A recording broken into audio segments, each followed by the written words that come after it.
One of our reliable sources told us that there's this ancient, mysterious tunnel running 40 feet underground the old city of Jerusalem. AI scanners just swept beneath the Temple Mount and found hidden rooms that don't appear on any map. The images show straight walls, sealed doorways, and hollow spaces carved into bedrock where no one is allowed to dig. An extraordinarily rare and extremely significant archaeological discovery has been unearthed in Jerusalem. Ground-penetrating radar traced the edges of a perfect circle with a narrow entry, water channels that branch like a planned system, and corridors that connect voids in ways that only builders would design. The scans were done without moving a single stone, because excavation here is forbidden by every group that guards the hill. So what's inside that sealed chamber? How did ancient builders carve a water system this precise beneath sacred ground? And what happens when the first line of writing comes into focus without anyone ever opening the door? The line, "No one crosses." The Temple Mount sits at the living center of Jerusalem, with stone that has carried prayers and rulings and grief and hope for longer than any one story can hold, and every faith that gathers there guards the meaning of each doorway and each pavement, because a change on this hill can move crowds across the world, which is why excavation is not allowed, and why even a simple repair is watched from many sides. Muslims hold the site as Haram al-Sharif and preserve the sanctuaries that shine from its heights. Jews face the wall that remains and speak of a house that once stood above it. Christians trace the streets that run outward from the hill and follow a path of memory through markets and gates, and all of them measure words when the mount is named, because one sentence can warm hearts or tighten fists, depending on how it is heard. Rules are not only laws here, they are promises that keep a fragile calm. So research must stay outside the fences that mark the platform, and even a careful hand is not welcome if it means shifting one stone from its place. The first maps of the underworld of Jerusalem were drawn in lamplight by surveyors who crawled through water channels and climbed vertical cuts with ropes and marked the place where bedrock meets construction, with ink that still looks fresh in leather-bound books. And those sheets carry names like the shaft that keeps Warren's memory alive, and the galleries that kept a city supplied in siege and heat. Yet for all that effort, the great flat crown stayed quiet because a line had been drawn, and every group that held the keys refused to let curious hands cross it. You could measure flows in the lower tunnels, and you could breathe the cold air where springs once ran. You could log the height of the retaining walls that hold the platform's weight, but you could not lift a flagstone inside the enclosure or open a plug in a corridor that the guardians consider their trust to keep sealed. The question that sits beneath the courtyard is the same one that pulled explorers to the edges in every century, which is whether the plan of the ancient complex is still written into the bedrock and whether traces of rooms and passages remain intact behind closures that have not moved in living memory. And if that answer is yes, then what kind of proof can be shared without opening a single joint? If the only honest path is to look from a distance, can distance still offer the detail that turns debate into knowledge? And can a city that has argued for so long accept a picture that arrives as data instead of dust? If the ground is ready to speak in reflections and returns rather than in fragments and shards, will people listen with the same respect they give to a stone in the hand? If a handful of dirt could change the debate once before, what could careful signals from beneath the surface do now, the sift that changed minds? Long before trained models and dense point clouds entered the story, a cascade of soil rolled off the hill and into the valley, and with it rolled centuries of small objects that should have been catalogued where they lay. And the sight of trucks tipping earth into a slope was a shock to scholars who knew that a shard the size of a fingernail can carry a date and a context that no paragraph can replace once it is lost. Two archaeologists looked at the mound of mixed soil and decided that if the hill could not be opened, then the debris itself would become the field. So they moved the earth to a place where the public could wash it and look through it and log every piece with patient hands. And in that park, families stood over screens and rinsed the dust from slivers of pottery and beads and coins while staff recorded every find. And together they turned what looked like waste into a record that could be studied and shared. The sifting recovered lamps that fit known time frames and tiny seals that carried names from lines that people had read for centuries. It brought up handles with stamps that mark a trade and a workplace. It found a comb with letters that show how early writing sounded when it spoke of a daily annoyance that still makes people smile. And the steady work taught a lesson that calm minds have repeated ever since, which is that method matters more than access when a site is sensitive. Rather than force a trench where none is allowed, the project showed a way to listen to the hill without wounding it. And that example softened some fears because it proved that the story could grow while the surface remained untouched.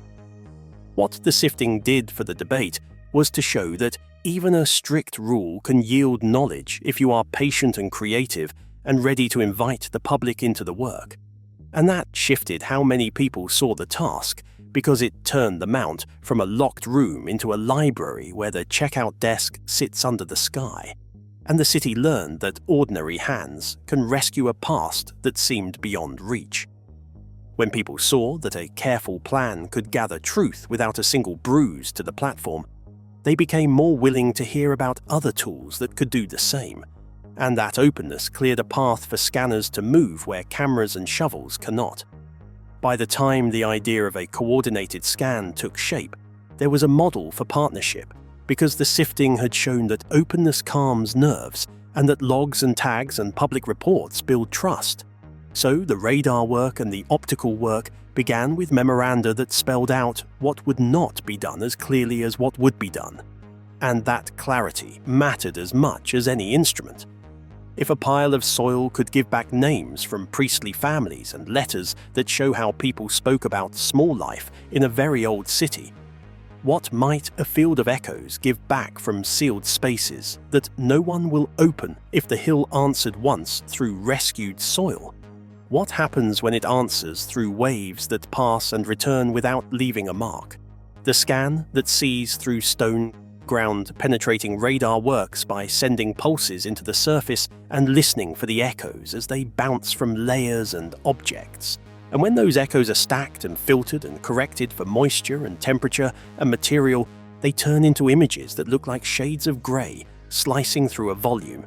And if you collect enough slices, you can recombine them into three-dimensional shapes that let you walk a line through the past without moving a pebble. The challenge in an old city is noise, because pipes and vaults and repairs can confuse the signal, which is why the teams began by tying their frames to historic grids and to utility plans and to surveys that show where modern work leaves shadows. And then they moved at a measured pace and kept notes as careful as any excavation log. From a span of seasons beginning in one year and running through the next, people who knew how to carry equipment in tight lanes and quiet courtyards traced legal paths along the edges of the compound and through terraces that offer safe access. And they turned hours of careful walking into dense fields of returns that could be stitched to the Mandate-era sheets and to modern control points. When the composite view settled, it did not show a random scatter of holes or a meaningless fog. It showed straight lines where straight lines should not be natural, and angles that repeat with purpose, and thin corridors that link one void to another in a logic that a builder would understand. In the southern sector, a smooth circle began to appear behind a short neck of solid signal that reads like a sealed entry, and the floor reads as level, and the wall reads as continuous, and the diameter repeats within a tight range from pass to pass, which is how you know you are not chasing a ghost of processing, and the model ranks it as highly intentional because nature does not cut perfect rings into this bedrock at that depth.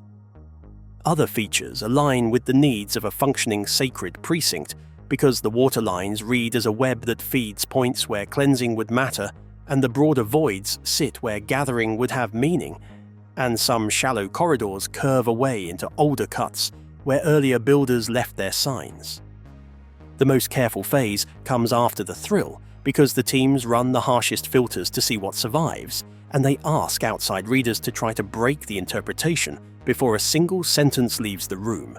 And in this case, the circle and the corridors and the water plan continue to hold through all of those tests, which is rare enough to deserve the world's attention.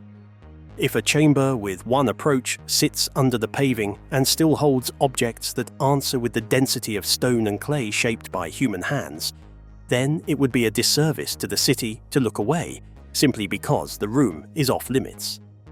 If the images sketch a plan, what do the layers beneath the plan say about when and why it was made? Layers that do not lie. Every site in Jerusalem tells its story in layers, and the Mount is no different. So the honest way to move from a picture to a claim is to place the features that the algorithms find against the long sequence of building that scholars already hold in mind, and then to test whether the shape fits a known phase or forces an addition to the chart. In places where the surface record shows chapels from the Byzantine years, the subsurface still carries heavier blocks with tooling that belongs to an earlier hand, and where later work rests upon that mass, you can read how new faiths placed their marks on old foundations without scraping away what came before, which is how sacred ground tends to grow when many communities keep it alive. The water system that shows in the scans is not casual or convenient. It is deliberate and broad and arranged as if priests needed an assured flow for washing and for vessels and for the work of sacrifice. And the lines that feed the reservoirs lean toward the places where worshippers would enter and leave, which gives the plan a rhythm that fits descriptions that people have read for generations. When mineral samples from legal apertures in nearby cuts are dated, they fall where a reader of history would expect them to fall, and that consistency gives weight to the idea that the big plan is old and was respected by later builders who wrapped their own courts and walls around it. The circle remains the most beautiful and the most difficult feature because perfect geometry asks for a purpose and a single neck asks for control, and the quiet interior asks for respect even in signal space, so the teams treat it as a candidate for a sanctum while they work to support or reject that thought with independent reads that do not touch, and that careful attitude is as important as any result because it shows how to seek without harm. Optical methods can work through tiny legal openings into connected voids and pick up textures that reflect faintly back, and when those textures align with chisel work and plaster that fit a certain century, then the case grows stronger even though the room itself remains sealed. None of this settles policy questions, and none of it must, because the point here is to separate what the ground is willing to say from what people will do with that speech. And the only way to keep the two apart is to publish methods and raw frames and uncertainties so that communities can follow the steps and argue about meaning without arguing about whether the pixels have been bent to a cause. The scans hint that the base of the sacred plan is older than the paving most visitors see, and that later builders honored that base even while they placed new rooms above it, which is a pattern that fits a city where each age carries forward a part of the last. If the shapes are ancient and the water is planned and the finish is careful, can letters be read inside a room that no one will open? Reading without touching. Because the chamber is sealed and because the rules are firm, the only path that respects both truth and peace is a group of non-invasive reads that can carry letters and textures and mineral signs back to the lab without lifting a lid. And this is not a dream because teams have used structured light, multispectral bands, and reflectance transformation to read faint prayers in caves and tombs where even a soft brush would do harm. The approach on the Mount is to work from legal corridors that connect to scanned voids and to cast light that skims the surfaces that face those corridors, then to collect the faintest changes in tone and rebuild the surface in a computer that can be turned and examined as if the viewer stood inside, and this work runs alongside acoustic tests that listen for differences between a plain wall and a carved message. If a short line in early Hebrew sits on the inner face of that circle, and if it uses a form of the name or a phrase of presence that echoes from sources people still read, Then the date moves from likely to strong, and the lamps and the basin and the block courses would offer clocks of their own to check the timeline, and a team could present a bundle of evidence that ties a sacred function to a specific window in time without any person stepping over a threshold. The politics of release will be as delicate as the optics, because the Mount is both a house of prayer and a symbol in every age, which means a report is never just a report in this city. It is also an invitation for leaders to guide their communities through news that touches memory and identity. It is easy to say that data should speak for itself, and it is hard to make room for that speech when a place draws deep loyalty from many people. So the project has to teach by example, by showing that patience wins on ground like this, and that a sealed room can be known in detail and still stay sealed, which honors scholarship and faith at once. If letters appear where the model expects them, and if their meaning points to the inner work of a very old ritual, then the teams will need a table where guardians of every tradition can read the lines together before the public does. Because in Jerusalem, patience is not only a scientific virtue, it is a civic duty. If the hill is ready to share its story without a trench, what does the city do the day after the world hears it? The day after discovery. The quiet revolution in this story is that knowledge is growing without a trench, and that gives the Mount a path to share itself with the world while keeping its surface untouched, which many thought was impossible, and yet here it is in scans and maps and careful notes that build on each other until a picture takes shape. The next seasons can add passes that tighten the resolution and can layer magnetic readings and microgravimetry and other tools that respect the same boundary. And each new frame will either confirm the circle and the corridors and the water net, or show where the model needs correction. And that slow correction is how real understanding is made. Cities feel new pressure whenever a headline lands, and Jerusalem feels it more than most, so the plan has to look past discovery to the steps that help the city carry it, like shared briefings with faith leaders before public release, and quiet rooms where they can ask every hard question about method and error and bias, and clear language that draws a strong line between what the scans show and what stories people will tell about them.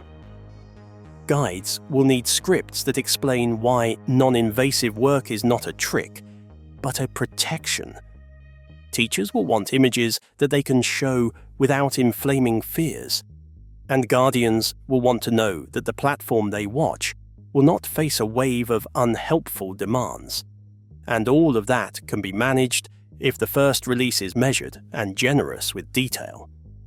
The best outcome is also the hardest to keep, because it asks the world to value an image as much as a room, and to accept that sometimes the way to protect a place is to know it well enough to stop myths that harm it, but not so greedily that you harm it yourself. And that is the lesson non-invasive science can teach in a city that has been rebuilt many times, and yet still keeps the same pulse. If a perfect circle truly holds a line that speaks of presence, and if the system that fed water to sacred work still reads as whole, then the Mount has taught a new way to look, and the world has learned a new way to listen. And that combination can carry us through the next chapter without breaking a promise that keeps peace. If images can unlock the story without opening a door, what does that say about the next mystery waiting under the hill? The Temple Mount has kept its secrets by forcing every seeker to slow down, and now the ground itself is speaking in reflections that repeat from week to week, which is the kind of speech that scholars trust and that communities can live with, because it leaves the stones where they are. The sifting showed that a handful of earth can hold a city if you treat it kindly, and the scans now show that a bed of rock can hold a plan if you listen closely. And between those truths sits a single chamber that looks round and still and complete, and a network of passages and cisterns that make sense only if they were drawn to serve work that was sacred as well as practical. If letters are found, and if they match lines that people still recite, then a dispute that has lived in footnotes and lectures can move into the daylight without a single blow to a trusted boundary. and the city can take a breath while the world looks and learns. Tell us what you would want to read on that inner wall if one short line has survived the weight of centuries, and tell us how you think this news should be shared so that the hill remains whole and the story remains clear. Like and subscribe if you want to follow the next passes as the image sharpens, and share this with someone who loves history and wants to see how science can honor faith while it learns from it. What question should the next scan answer first?